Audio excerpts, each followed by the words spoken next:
Hello everyone, this is Just A Mongrel. No longer going by Kribo Collector, because the reason is because we had a bit of an issue with the Twitch channel is called that, and it often got people confused about what's what, and it was just generally a hard time for certain people to find things. So I've just renamed the Instagram and the YouTube channel. Just call it Just A Mongrel, so that way it's just simpler for everyone, I guess, and me.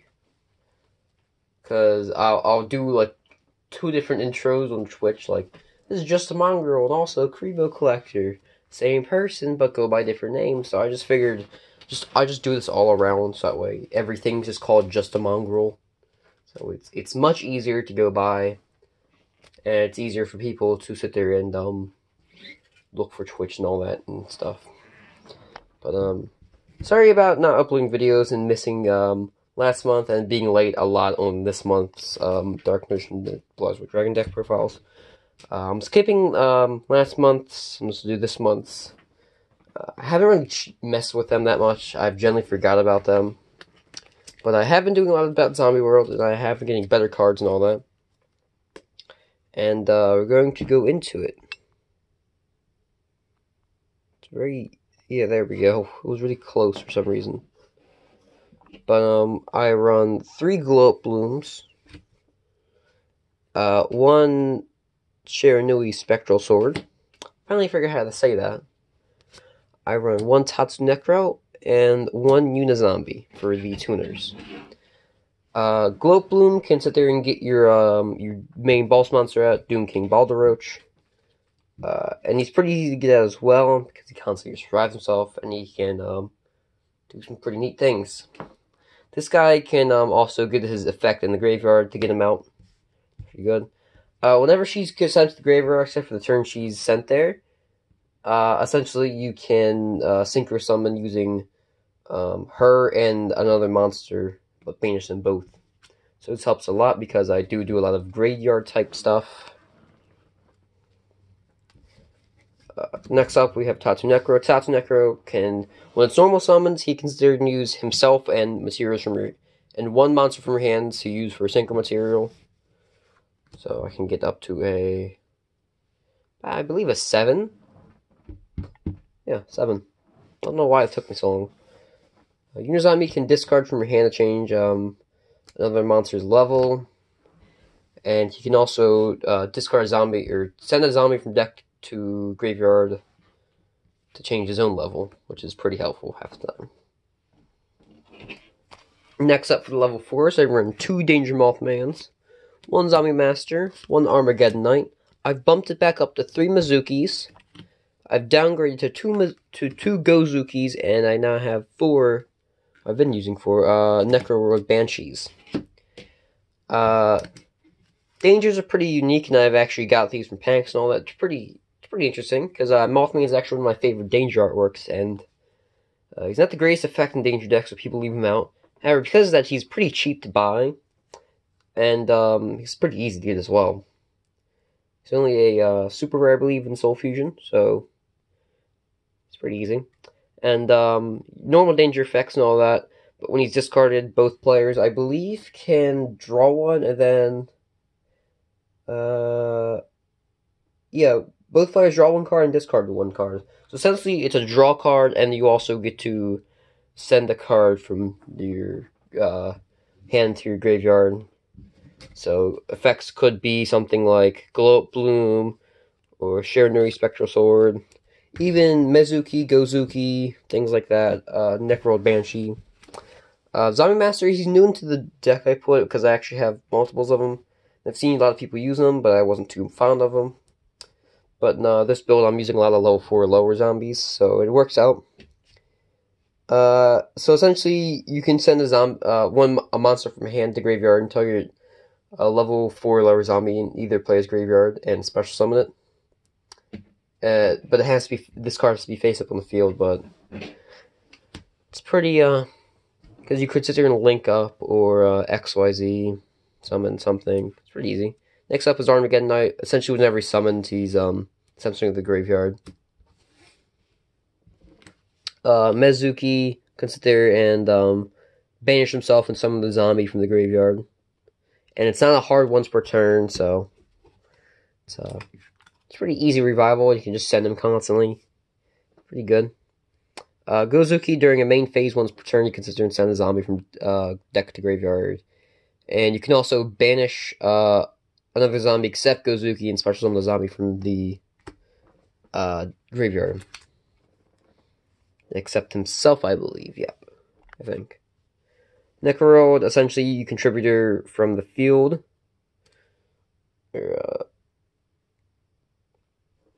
Essentially, Zombie World can't be destroyed by card effects.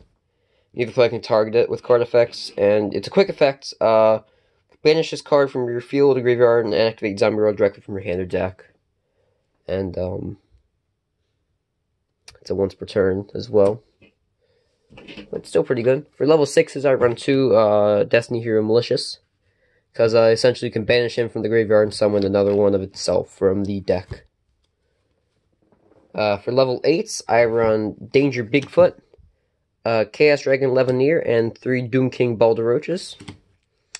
I did pull a Danger Bigfoot out of a pack. I've been wanting to use them, but Danger decks are too expensive for me, and I don't have the type of money. That's why I'm playing a budget deck here. But now I don't think it'll be considered a budget deck, really.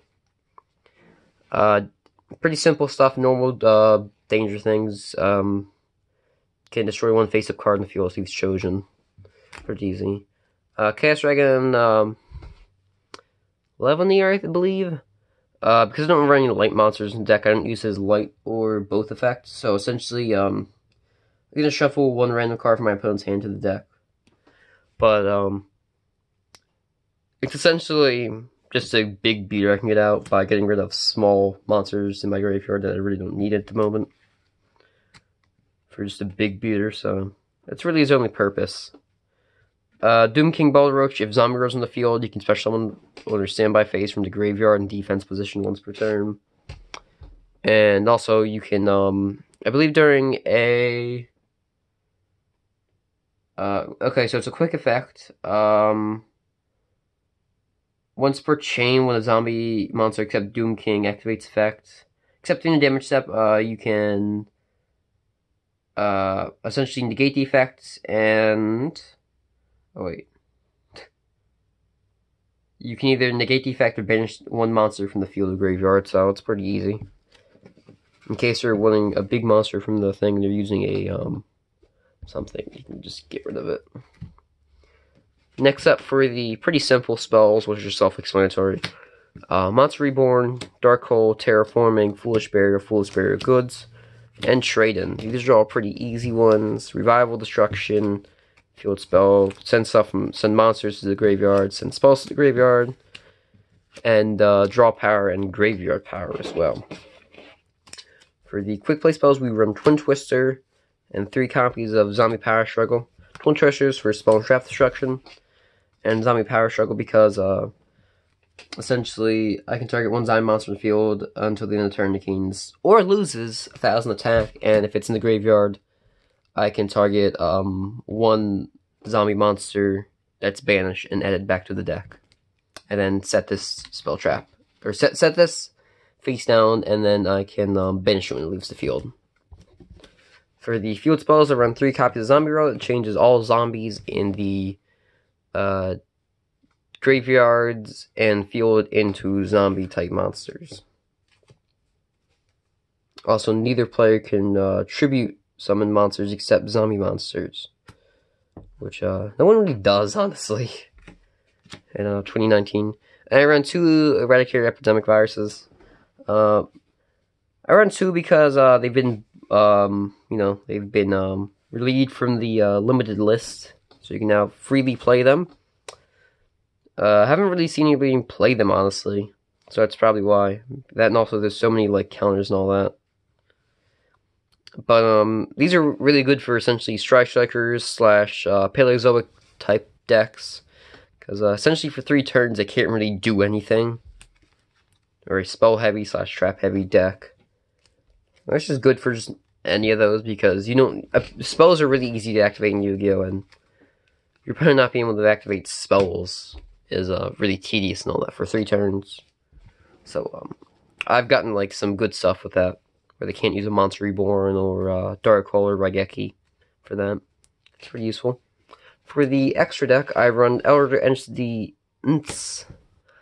When she's essentially she needs a Synchro and XYZ monster, and she's got to be first special summon from the extra deck by sending the above cards you control to the graveyard. Essentially, don't use Poly, and once per turn, you can special summon a level 4 from your hand. If it's sent to the graveyard, you can target 1 card in the field and destroy it. And you can only special summon this card once per turn. So she's pretty good. That's all I have for the fusions. For the Synchros, I run 3. I run Coral Dragon, Clear Wing Synchro Dragon, and Red Eyes Zombie Necro Dragon. Coral Dragon's level 6, and his effect is once per turn you can discard 1 card and target 1 card your opponent controls, destroy it. The Synchro Summon card is sent from the field to the graveyard, can draw 1 card, and can use each effect once per turn. Clear Wing is once per turn where level 5 or higher monster activates effect on the field. Quick effect, you can negate the activation if you do, destroy it. And a few other things about some other stuff, but they don't really quite apply, because normally I have more monsters in the field than just him. Red Eye Zombie, it gains 100 attack and defense for each zombie on the field and in the graveyard, which is really helpful. It can get really buffed up really quick with the zombie world. And also, when another zombie is destroyed by battle, you can essentially summon 1 zombie from either graveyard to your field. And you can only use this effect once per turn, so it's pretty helpful. For the XYZs, I run Livier the Sea Dragon, Dante Traveler the Burning Abyss, number 85 Crazy Box, Dark Rebellion XYZ Dragon, Evil Swarm Nightmare, and number 68 Centerfold the Sky Prison. Livier is just one of those that kind of help often whenever I do get the rare occasionally on the level 3 XYZ plays, because there's actually multiple ways to get it for me, at least. Ways I like to do it are either Reborn or it's not Reborn often. Normally I'll just have something with a field automatically, and then Zombie Master help me out with that, or Zombie will help me out. I have some combos, but I can't think of them off the top of my head for some reason. Every other time I just think about them. Dante can do some pretty neat things. Essentially, attach a card and mill 3, and he gains 500 attack for each card. And you can help with that. And then the other fact, he doesn't matter because we don't play any other Burning Abyss. Number 85 Crazy Box, essentially, he's very lackluster, I will say. I only play him just for kind of the draw power or the big beater. He's very RNG based, which is why most people don't play him, but I actually find him quite fun as well to play. Dark Rebellion XYZ Dragon, and you can attach 2 materials from this, and target 1 card your opponent controls at 1 face-up monster your opponent controls, and its attack doesn't half its original, and this card gains the lost attack. So it can help out a lot. Evil Swarm Nightmare, it's kind of not that good, but whenever your opponent special summons a monster step during damage step, you can attach a material from this card and change the monster to face down. The special summon monster. Centerfold gains, 100 attack and defense for every monster in both graveyards, level 8. Also, you can attach a material from it, and for, I believe, like, 1 material from this card until the end of your opponent's next turn, neither player can summon from the graveyard. So it's kind of a lockdown for them if that's your last resort. For the links, I have Link Karibo, Akashic Magician, Decode Talker, Phantom Knights of Rusty Bergard, I guess, and Summon Sorceress. Link Karibo I often get. In fact, the only way to get, I believe, in this deck is from Glow Up Bloom. And Glow Up Bloom's effect, of course, and Karibo's effect are pretty good. Akashic, I only really use her just for Link Fodder. There's no real point in it, except to fill up the graveyard quite a bit. And allow higher Link plays. Decode Talker's pretty easy, because oftentimes I kind of do want a monster in there. in the graveyard. His effect actually helps. Phantom Knights, I believe is from the hero structure deck thing, so 3 of them. And essentially what he does is, like, target 1 card in the field and destroy it. If this card points to a, I believe a Dark XYZ monster. And Summon Sorceress can get some summons out pretty easily. She's pretty fun to play, actually. I would like another copy of her in maybe a Wee Witch's Apprentice, because she is the elemental type link monster for the dark monsters. For extra deck, I run 1 Tattoo Necro, 1 Ghost Reaper, 1 to Cherries, 1 Spectre Border, 1 Zombie Master, Gozuki, and Vanity's Fiend. I just run an extra one of him in case I ever need him. She's pretty good, especially because people are... I've noticed that people are playing Summon Sorceress, Decode Stalker, Akashi Magician, Link Kuriboh, Dante, things like that quite often now, so I figured I'd just splash her in case I need it. Inspector Border in case I just need him just for like game 2, in case I mess up and I know what they have. I'm just gonna have him just in case. I have an extra one of Zombie Master in my extra deck. Gozuki in case I ever need him for something. And a extra Vanity's Fiend. I don't really know why I added him. I can't quite remember. Next up we have 2 Book of Lives. They help out quite a lot every now and then, but I don't really use them that much anymore. They're kind of tedious. Barrow from Different Dimensions can help me out a lot as well. Sometimes, maybe in game 2. This is another one of those cards that help with the banished and getting them back in the deck and setting itself face down if it's in the graveyard. Helps out quite a lot with that, but the first effect I really don't like because link monsters are a thing and all that, and most people don't really use... like, the extra deck's just a generic type thing. Nobody really quite likes to use it anymore. Bottom's Trap Hole, Crush Card Virus, Full Force Virus, Green Gray Virus, and there can only be 1. This just banishes monsters with 50 more attack. This is just, really, these are all just things to get stuff in the graveyard. It's not too much. I don't really use them that often, honestly. There can only be 1 is such a weird thing, because, essentially either player can only control, like, 1 type, so, essentially, because both players with Mongrel they both become zombies. Essentially, either player can only control 1 zombie, so. And, I have a random Torment token and weird Field Center in here. That's quite odd. Anyway, thanks for watching. Let me know if you did enjoy the video and all that. Let me know what you changed about the deck and all that. Because, I'm still trying to go to that budget type side. I'm trying not to spend everything on a, deck. But, let me know what you guys would do and change about the deck. I actually quite like hearing your guys' suggestions. It lets me know that people are actively watching my videos and all that. Sorry for being away for a bit. I just been lazy, honestly. That's my excuse, just been lazy. But, you know, thanks for watching and all that. Sorry this video is kind of long, but I just kind of explained some stuff and all that, and I kind of wanted to put this video out there, because I have said I will make another one. It's been quite a while since I made a video, and it feels pretty good to make a deckless profile again. It was Gucci, my homie G bread slice.